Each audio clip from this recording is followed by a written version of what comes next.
இல்லை, வாய்விட்டு அழவும் வசதி இல்லை.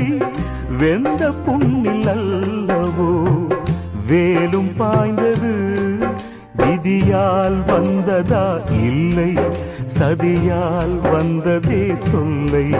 விதியால் வந்ததா இல்லை, சதியால் வந்ததே தொல்லை.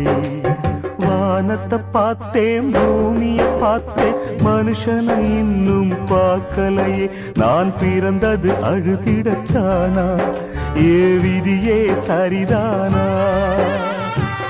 தங்க என்னும் தங்கம் இங்கே தீயில் வேகும் இப்போது, கண்கள் சிந்தும் கண்ணீராலே எந்த தீயும் அணையாது. வானத்தை பார்த்தேன், பூமியை பார்த்தேன், மனுஷனை இன்னும் பார்க்கலை.